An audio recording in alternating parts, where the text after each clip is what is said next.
Puja. Welcome back to my channel. कैसे हैं आप सब? होप सो अच्छे होंगे, सीटेट की तैयारी अच्छे से दोस्तों कर रहे होंगे। फ्रेंड्स, आज मैं आप सभी के लिए बहुत ही इंपॉर्टेंट वीडियो लेके आई हूँ। क्या आपका भी सीटेट एग्जाम नहीं निकल पा रहा है? क्या आपने 2 से 3 बार पेपर दिया और आपका 2 नंबर, 4 नंबर, 6 नंबर से सीटेट एग्जाम नहीं हो पा रहा है? तो आपको टेंशन लेने की कोई भी जरूरत नहीं है। बस आपको सिर्फ इतना करना है जो मैं आज बता दे रही हूँ। आपका 110% आपका एग्जाम दोस्तों निकल जाएगा अगर आप ये सारी चीजें कर ले जाते हैं। तो जरूरत है आपको समझने की। सीटेट के लिए हमको क्या चाहिए? अंडरस्टैंडिंग चाहिए। और एक बार हम पूरे सिलेबस को, पूरे बेस को एक बार अगर हम जान जाएंगे तो हम समझ जाएंगे, तो हमारा जो दिमाग से डर है वो निकल जाएगा। और जैसे ही डर निकल जाएगा आप फटाफट से एग्जाम को क्लियर कर ले जाएंगे। फ्रेंड्स, चैनल को लाइक या सब्सक्राइब जरूर करिएगा फ्रेंड्स, ताकि जो भी लेटेस्ट अपडेट हो सीटेट से रिलेटेड आप सभी को आसानी से मिल जाए। दोस्तों, सीटेट का अगर आप एग्जाम की बात करते हैं तो ये रहा आपका सीटेट एग्जाम, जिससे क्या होता है, बहुत से लोग को फोबिया हो जाता है कि सीटेट कैसे पास होगा। सीटेट पास करना तो हमारे लिए इजी ही नहीं है, ऐसा कुछ भी नहीं है। मैं कहूँ तो यूपी टेट, एस टेट और आर टेट सारी चीजों से भी ज्यादा इजी एग्जाम सीटेट है। अगर हम समझ के सोचे तो, अगर हम इसी चीज को समझेंगे ही नहीं तो हाँ, जाहिर सी बात है कि हमें एग्जाम टफ लगेगा।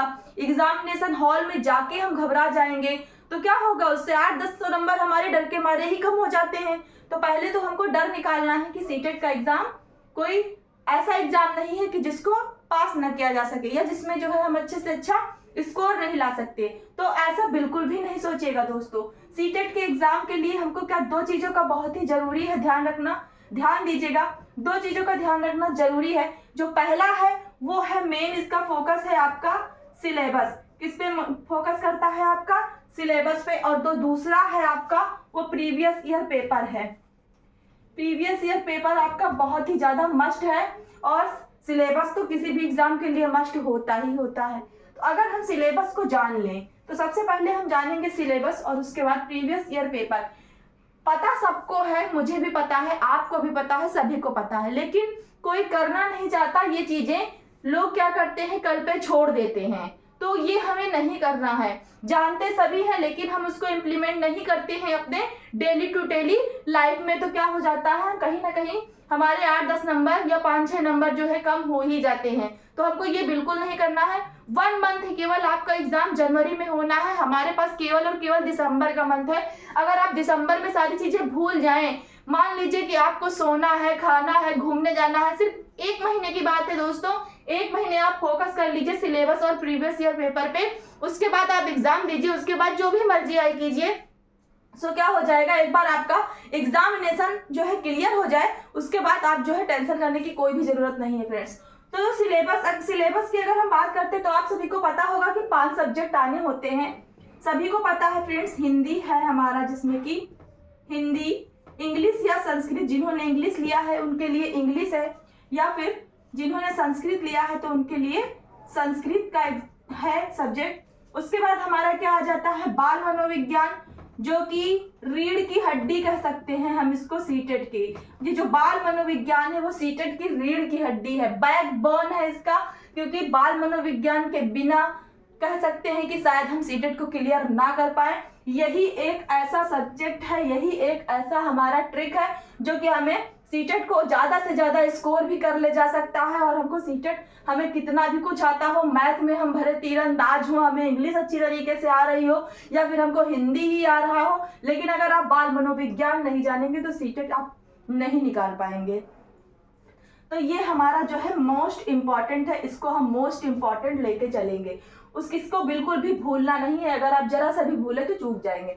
बाल मनोविज्ञान के बाद जो हमारा आता है वो ईवीएस है। इसका बाद में मेन ये होता हमारा ईवीएस हो गया, और लास्ट में हम रखते हैं किसको, मैथ को हम लास्ट में रख लेते हैं फ्रेंड्स। तो क्या हो गया, बाल मनोविज्ञान के बारे में हम आगे चर्चा करेंगे। इसकी जान लेते हैं कि ईवीएस आपको पढ़ना कहाँ है, कहीं से ईवीएस कहाँ से पढ़ना है, कहाँ से क्वेश्चन आते हैं। अगर आपने एनसीईआरटी अभी तक नहीं पढ़ी है ईवीएस की, पर्यावरण का अभी तक आपने जो है इसका नहीं पढ़ा है, 1 to 5 की एनसीईआरटी को नहीं पढ़ा है, तो फटाफट पढ़ लीजिए। क्योंकि जब तक आप 1 to 5 की एनसीईआरटी नहीं पढ़ेंगे आप सीटेट का ईवीएस नहीं क्वालिफाई कर पाएंगे। तो सीटेट के ईवीएस के लिए हमको क्या जरूरी है, केवल क्या करना है, हमें 1 to 5 तक एनसीईआरटी की बुक पढ़ना है, बहुत ही इजी होती है दोस्तों।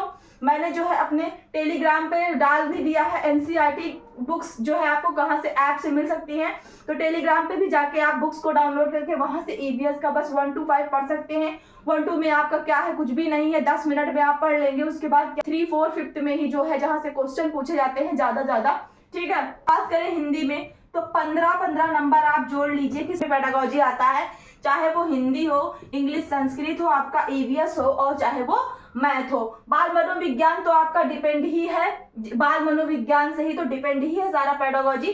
तो इसमें तो मान लीजिए कि 30 नंबर हम ऐड कर लेते हैं बाल मनोविज्ञान का, जिसमें कि आपके 15 नंबर के कंसेप्ट थ्योरी पूछ लेगा, बाकी आपके 15 क्या कहें 15 से ज्यादा ही वो पेडागोजी ही पूछता है, सारे जो है आपसे यही क्वेश्चन वो करता है। तो ये 15 अगर हम देखें तो 4 सब्जेक्ट में 60 नंबर हमारे कहाँ से हो गए, इन चारों सब्जेक्ट में 60 मार्क्स हमारे केवल पेडागोजी के हो जाते हैं, जो कि हमको कहाँ से हम गेन कर पाएंगे, बाल मनोविज्ञान को पढ़कर। केवल बाल मनोविज्ञान को पढ़कर और समझकर आप 60 नंबर सारे सब्जेक्ट्स को मिला के ले आएंगे इजिली। 60 नंबर और 30 आपके यहाँ बाल मनोविज्ञान के ही हो गए, तो मनोविज्ञान हो गया, तो 90 नंबर तो आपके केवल पेडागोजी से ही आ जाते हैं। 90 नंबर आपके, तो इसका मतलब हमारे लिए कितना इंपॉर्टेंट है आप समझ सकते हैं। और ये कहाँ से पढ़ना है, लास्ट तक बने रहिएगा। हमें टेंशन किस बात की है, किस चीज की आप टेंशन ले रहे हैं। हिंदी में आपको व्याकरण आना नहीं है, इंग्लिश में आपको ग्रामर आनी नहीं है, हाँ ठीक है। तो क्या करना, मैथ में हमको बहुत ही बेसिक सी मैथ आती है, जिसमें आप इजिली क्या कुछ नहीं, अगर आप किसी को कुछ भी बिल्कुल भी मैथ नहीं आता होगा, हाई स्कूल और इंटर अगर आपने जो है बीटीसी किया है, तो इतना तो जरूर आता होगा कि आप 10 नंबर ले आएंगे मैथ में। कुछ नहीं पढ़ेंगे तब भी 10 नंबर ले ही आएंगे, ठीक है। तब भी आपके 100 मार्क्स हो गए, 100 मार्क्स हो गए। उसके बाद बात करें अगर हम हिंदी की, तो हिंदी में भी हमारा पैसेज आएगा, इंग्लिश और संस्कृत हो उसमें भी हमारा पैसेज जाना है। तो पैसेज में हम कुछ नहीं तो अगर दोनों सब्जेक्ट को मिला के चले तो 10 नंबर हमारे पैसेज से ही हो गए। कम से कम मैं बता रही हूँ, केवल इतना दिखा रही हूँ कि कितना ईजी है। अगर 10 नंबर आपके यहाँ से हो गए, 10 नंबर आपके यहाँ से हो गए, तो 90 10 कितना 100 हो गया, प्लस 110 आपके 110 नंबर ऐसे ही आ गए दोस्तों। तो ये रहा हमारा पूरा मार्क्स की चर्चा जो हमने की। इससे क्या होगा, हम अगर जिनके भी दिमाग में ये डर होगा कि सीटेट टफ है, तो बिल्कुल भी टफ नहीं है, केवल हमको फोकस करना है बाल मनोविज्ञान पे। तो बाल मनोविज्ञान पे हम फोकस कैसे करेंगे, तो सबसे पहले बाल मनोविज्ञान का जो सिलेबस है, बहुत ज्यादा सिलेबस भी नहीं है, बहुत ईजी है। आपको सबसे ज्यादा क्वेश्चन आपके आते हैं, बहुत सी बातें करनी है, लेकिन एक वीडियो में पॉसिबल नहीं हो पाएगा। नेक्स्ट वीडियो में डालूंगी जिसमें मैं बाल मनोविज्ञान में ज्यादा से ज्यादा क्वेश्चन कहाँ से पूछे जाते हैं मैं आपको बताऊंगी, ठीक है। बात कर लेते हैं प्रीवियस ईयर पेपर की। तो हमारा जो है पहले पार्ट की बात हो गई है इन चीजों की। दूसरा अगर हम बात करें प्रीवियस ईयर पेपर की फ्रेंड्स, तो प्रीवियस ईयर पेपर आप ज्यादा से ज्यादा, अगर आपको पॉसिबल हो तो आप जितने सालों के लगाना चाहे प्रीवियस ईयर पेपर लगा लीजिए। उससे क्या होगा, आपको बेनिफिट ही होगा आपको, ठीक है। लेकिन अगर आपको पॉसिबल नहीं है, जल्दी से जल्दी आप पढ़ना चाहते हैं, जल्दी से जल्दी एग्जाम क्रैक करना चाहते हैं, तो 1 से 2 साल के, ठीक है, ज्यादा नहीं, 1 से 2 साल के आप क्या करेंगे, प्रीवियस ईयर पेपर को उठाएंगे और अच्छे से एनालिसिस करके, ये नहीं कि लगाया क्वेश्चन गलत हुआ, आपने इतने से इतने नंबर आ गए, उसके बाद आप सोचे कि आपने तो प्रीवियस ईयर पेपर लगाया था और आपका पेपर तब भी जो है सीटेट नहीं निकला, उससे कुछ नहीं होने वाला है, ठीक है। क्या करना है, 1 से 2 साल के प्रीवियस ईयर पेपर को लगाना है, एक पेपर को ही आपको उठाना है। उसके बाद उसमें जितने भी मार्क्स आते हैं आपको बिल्कुल भी सैड नहीं होना है। अच्छी आए तो और अच्छी बात है, नहीं अच्छे आ रहे हैं तो भी घबराना नहीं है। उसको एनालिसिस करना है 1 by 1 क्वेश्चन कि गलती आपने कहाँ की और क्यों की, कैसे की, अगर इसकी जगह ये आंसर हो रहा है तो क्यों हो रहा है। पेडागोजी के लिए एक क्वेश्चन मन में दिमाग में अपने जरूर रखिएगा, क्यों। अगर कोई आंसर आपका ये नहीं ये हो रहा है तो वो क्यों हो रहा है, हमको केवल क्यों पे ध्यान रखना है। एनालिसिस करना है पेपर का, ठीक है, पेपर का हमें एनालिसिस करना है, उसके बाद संशोधन करना है, उसके बाद हमको दोबारा से वही पेपर फिर से लगाना है और फिर समझना है कि हम कहाँ पे गलती कर रहे थे। पेपर में क्वेश्चन किस तरीके से पूछा जा रहा है और उसका आंसर किस बेस पे आ रहा है, तो हमको ये समझना होगा। तो ये डीप नॉलेज हो गई हमारी प्रीवियस ईयर पेपर की। बात कर लेते हैं कि मनोविज्ञान हम पढ़े कहाँ से। देखिए, मनोविज्ञान की बहुत सारी किताबें मार्केट में मिलती हैं, ठीक है, आपको तरह तरह की बुक्स देखने को मिल जाएंगी, लेकिन अगर आप चाहें तो बुक्स से भी पढ़ सकते हैं, लेकिन कुछ लोग जो एफर्ट नहीं कर सकते तो मैं कहूँगी कोई ज़रूरत नहीं बुक की, बहुत ही ईजी है सीटेट का पास करना। आप क्या करिए, ज़्यादा मैं चैनल भी नहीं बताऊँगी, सिर्फ एक चैनल आपको बता दे रही हूँ, हिमांशी मैम का। हिमांशी मैम को आप सभी जानते होंगे जो भी सीटेट का एग्ज़ाम भरे होंगे, और अगर जो नहीं जानता होगा तो वो अभी जान जाएगा।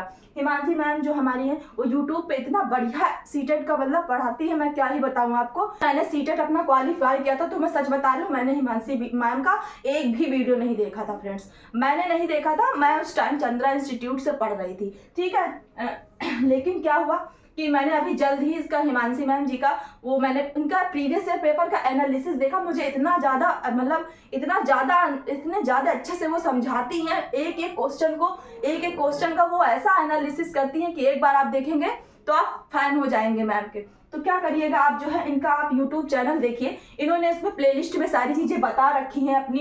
मनोविज्ञान का ज़्यादा से ज़्यादा इन्होंने कोर्स कवर करके रखा है, आप उसमें से पढ़ेंगे तो आपका मनोविज्ञान आपका ज़्यादा से ज़्यादा कवर हो जाएगा। मनोविज्ञान की आपको टेंशन भी लेने की कोई भी ज़रूरत नहीं दोस्तों। बात रही नोट्स की, बहुत से हमारे फ्रेंड्स ने कमेंट किया है कि मैम नोट्स दे दीजिए, तो देखिए मैम का जो है इनका नोट्स भी है, बहुत ही इन्होंने 1 बाय 1 सारे सब्जेक्ट का नोट्स जो है टेलीग्राम पे दे रखा है। डिस्क्रिप्शन बॉक्स में जाके चेक करिएगा, टेलीग्राम ज्वाइन करिएगा, वहाँ पे मैंने जो है मैम के जो है नोट्स सारे एक जगह पे आप सभी को जो है सेंड कर दिए हैं, तो आप वहाँ से जो है नोट्स ले सकते हैं, उनका जो है जीरॉक्स निकलवा के वहाँ से भी पढ़ सकते हैं। लेकिन हाँ, प्रीवियस ईयर पेपर जरूर आप करिएगा, लगाइएगा, अच्छे से एग्जाम दीजिएगा, ऐसे ही हंसते रहेंगे मुस्कुराते रहेंगे, एग्जाम आपका यूं ही निकल जाएगा, बिल्कुल भी टेंशन नहीं लीजिएगा दोस्तों।